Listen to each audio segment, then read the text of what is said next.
we went from a team of 10 to 12 payments people to basically 1 to 2.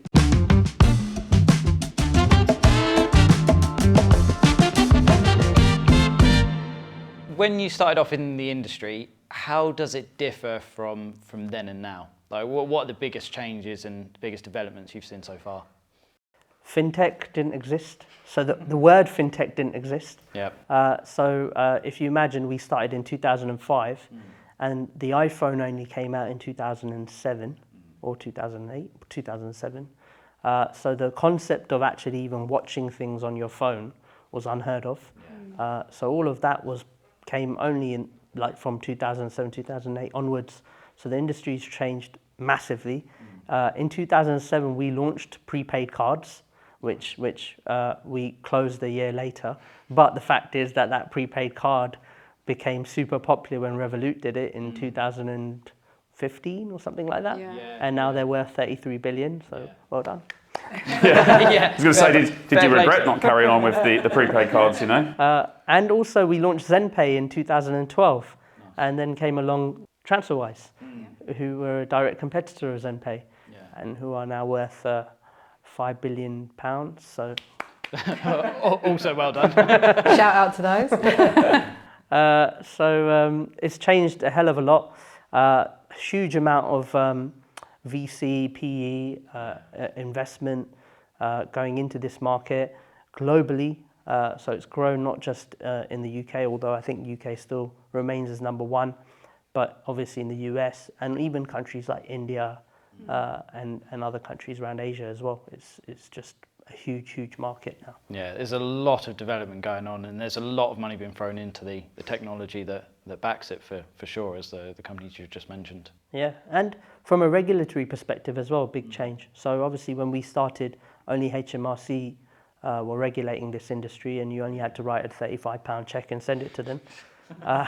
And very often we ended up educating them more than they educated us. But then the FCA came in 2009, which was actually welcomed, especially by us, because it gave us the ability to passport our services across Europe, which really helped us grow. So Brexit was not great. But, you know, that's another change that's happened. So these are all peaks and troughs along the way, but lots of changes. I think that leads us on to really talking about what does the future hold. I mean, everyone's always, I mean, in my career, I've always said 5 years' time, this industry won't exist, the banks will swallow it up, but it's never happened. It's evolving. We hear it every year, don't we? I mean, cold calling's dead, you know, market's dying. In 10 years' time, you won't even have a job, you know. What are your thoughts on that? I don't think that we're quite a long way away from it dying. We ourselves have a number of banks that use our services, our rails, our infrastructure to make payments, and sometimes even for liquidity, so to buy currency. We have seen a number of banks invest into this space or buy companies as well.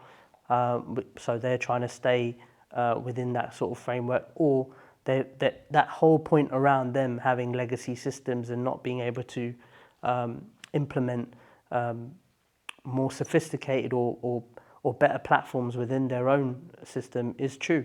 That, you know, they're struggling with that, but it's changing all the time. I mean, Swift isn't as popular anymore. It's now all about local payments, APIs, things like that.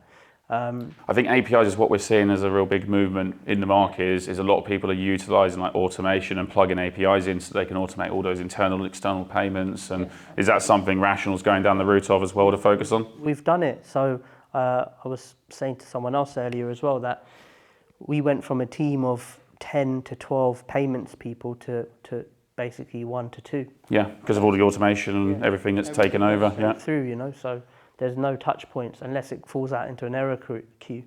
But 93+% goes straight through. Most of it can be automated. Where do you see the risk coming from? Because I think when I first started out, the risk was very much in the people, you know, when we're going to market voice broking.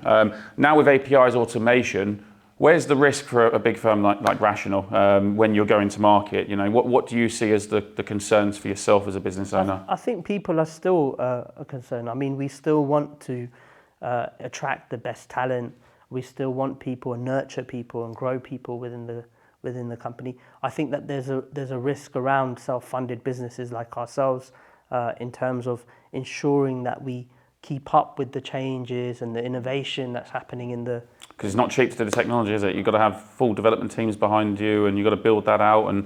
But then I guess the reward for staff is gone the moment you're no longer private, right? You know, that's probably a big plus point for people to join Rational, is the fact you are still privately backed and privately owned. We've launched stock options, so everyone has... We're one of, I think the only, it's very rare for a private company to offer stock options. I've not seen it, to be fair, yeah. So we've done that, and you know, we're hoping that everyone can benefit from when we do potentially have a sale or some sort of exit. So, yeah. I shouldn't have left.